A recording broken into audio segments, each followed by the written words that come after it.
Nze lujja banyabo ne baseba abatulaba okwetola ensi yonna musanyu eringi njagala okubategeeza nti Nyondo Rosette owa Nyondo Grim owa mu wa bulijjo okumutimbagano akoze ekitali kya bulijjo atonzeewo essomero erya skilling ng'ogyeko ebyokuga nti kanyiriza abakyala n'abaami ku nsusu agambye nti kaakati kankwate ku baana abalenzi n'abawala tugende mu nsonga y'okuba skillinga tubeeko bye tutondawo. Siwe kiri kyemuyise Nyondo Skilling School. Kati products ze mukola baziyita batya? Nyondo Glim Products. We tuli. Mukategedde. So agenda kubanga atwanjulira tiimu yonna yonna gyatambudde nayo. Bonna mbala abanyumye mu uniform ez'enjawulo abaami n'abakyala. So ngenda stoka ne CEO osooka otweyanjulira obabuuzeeko. Amannya yenze Nyondo Rosette. Of course nga nkola n'omukutu gwa Nyondo Media.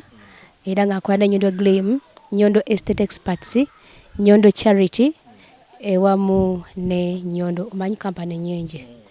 Kyeneerabidde nakibajukiza oluvannyuma. Naye ng'okola bingi ku myaka emito. Olw'ensonga nti kati ensi tuvuga sipiidi bw'oteebereramu oyitawo otyo ate nakyo weekoledde. Kati awo tuli. Awo tuli. Kyokka ogenda ne weegonza omuntu n'alowooza nti toyina ddalo. Nga n'okusabula nsabula. Kyokka nga n'okusabula. Abangobera bammanyi n'emiteko enkuba. Oba okitegeera. Kakati dino ly'essomero liweddeyo. Liweddeyo essaawa zino naye nga tukyetaagira ddala abaana. Bano bayizi staff? Bayizi. Bayizi bo? Nga lyakatandika butandisi? Yes, abamu ba staffs. Naye abasinga mu bungi bayizi, ba staffs tulimu nga 5, abasigadde bayizi. Kale kakati njagala tutandikire wano. Ng'osooka okutegeeza abantu nti wakoze skilling school. Bagambe. Twakoze Nyondo Skilling School nga tugenda kubanga tuyambako abantu abatayina milimo okusingira ddala. Abatayina milimo bokka wabula omuntu having skills is very important. Tezana okubanga wasoma nga olina ebitabo ngene ebintu byokola naye kirungi nnyo okwegattako. Nti osobola okubeera ewaka n'ogamba nti anze jiki sigenda mugula mu katale kankole ki kamwekolere.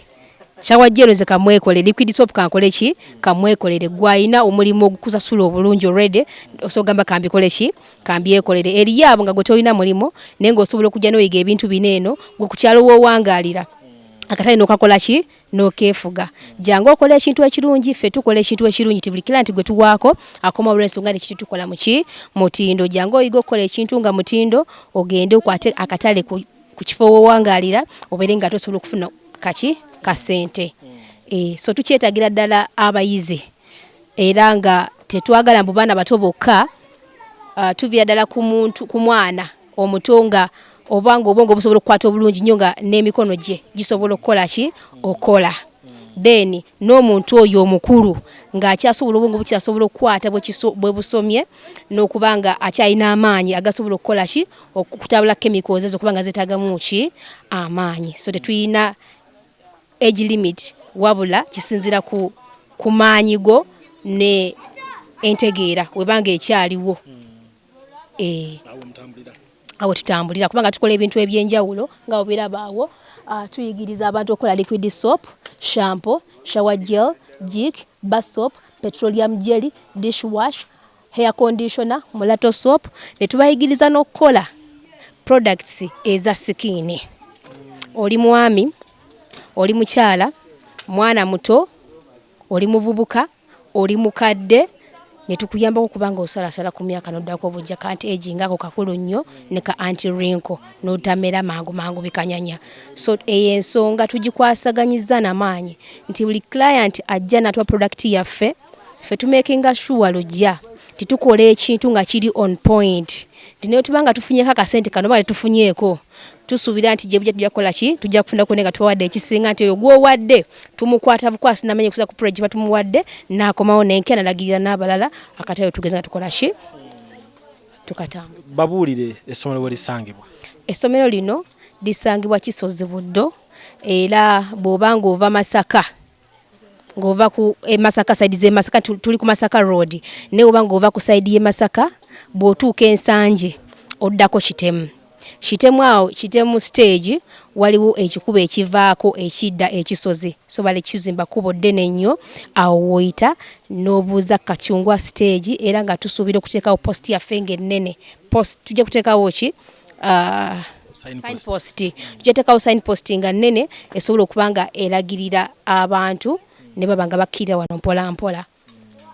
Bw'oba ng'ova Kampala ova e Nabbingo oddako kitemu stage kyekyo ekikubo ekidda eno ekisozi n'oba ng'odda ekisozi then oba obuuza Kacungwa stage awo wennyini wetukujja n'oba ng'otweyungako bw'okujja ku location yaffe.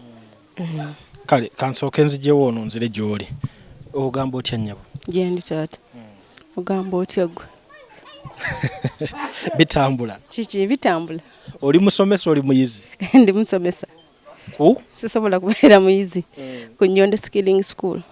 Kati gw'osomesa subject ki? Zonna. Ez'enviiri ezikola nga ezisenga abaana b'obuwala n'ab'obulenzi ensonga nziggusa n'okusomesa ku Nyondo Skilling School byonna ne saluuni nze nsomesa. Eri oyo atulaba ku kye tuliko wano kiki oyinza omugamba ekisobola okumusika mu ndowooza y'abo abatandiseewo kino? Omulamu omutuufu gwa kuyamba kwabo abaana oba abazadde abateesobola nga omwana wo wamuweerera ne bw'aba nga yakoma mu P2 ne bw'aba nga yakoma mu P7 ne bw'aba nga yasoma n'amalayo naye nga emirimu teyafuna. Y'ensonga lwaki twakozeewo kino okusobola okutandikawo emirimu eri abo abaana abatalina kankiyite buyambi oba eri abo abaana abateeyongerayo nga bamaliriza okusoma ne batafuna mirimu.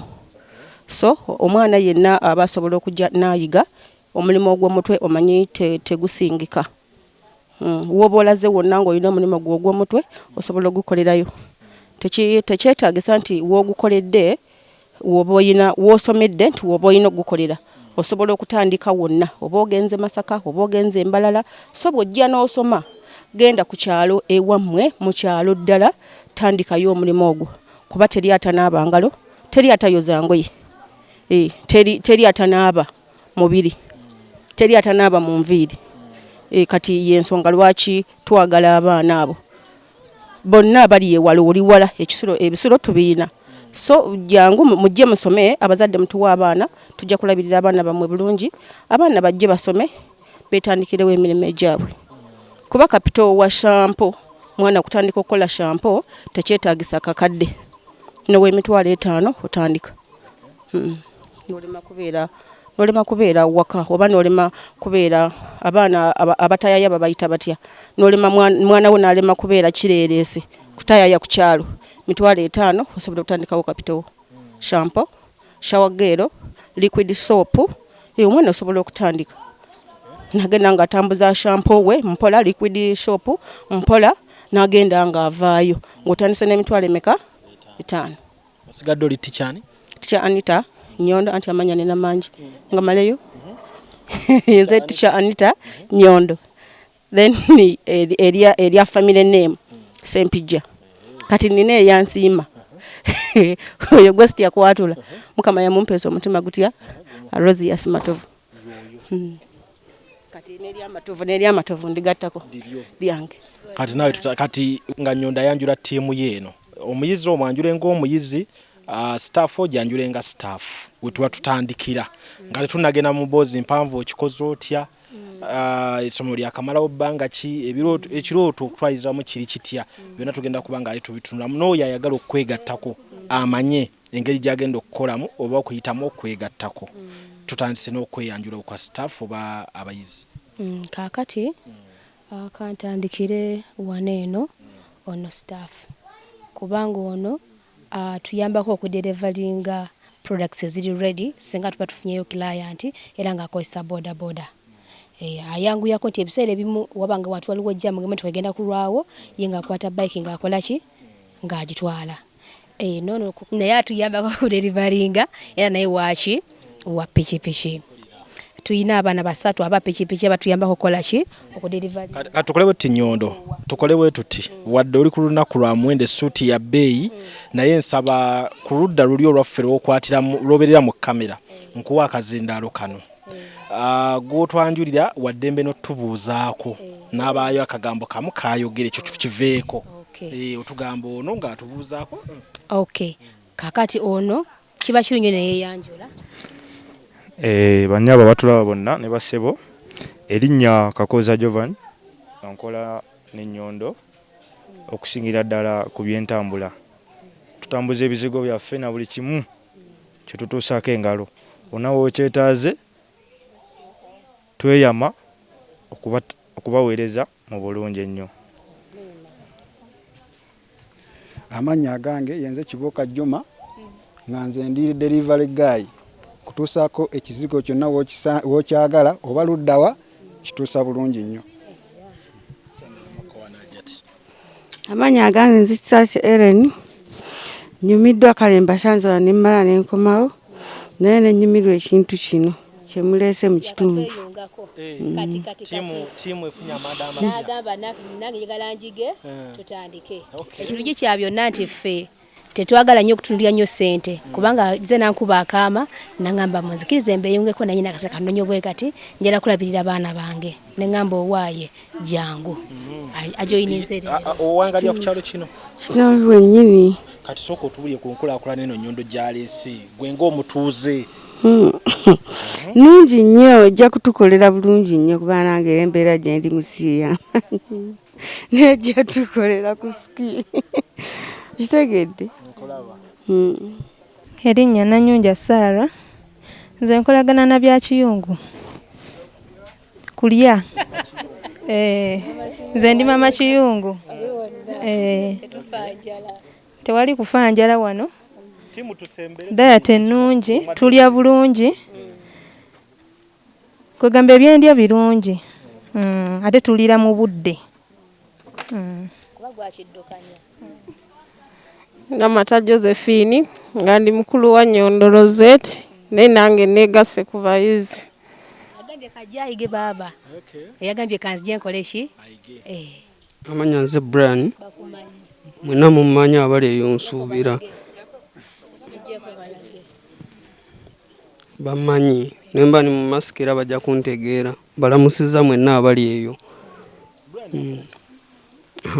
Nze bingi byonna nga bwe babiraba awo byonna nabisoma mu wiiki eza era nze ndi mutendeke mu kuggwera abali eyo mwenna mugenda kujja tukikwaseganyiza eddala muyigire eddala era kati nze eby'omutwe nina bingi era buli omu tugenda mutuusaako buli kyaba yeetaaze buli kimu tukirina bya nsusu biki byonna. Mwana namujja wala naye n'atweyungako abasinga story bagimanyi. Buli kimu bakimanyi.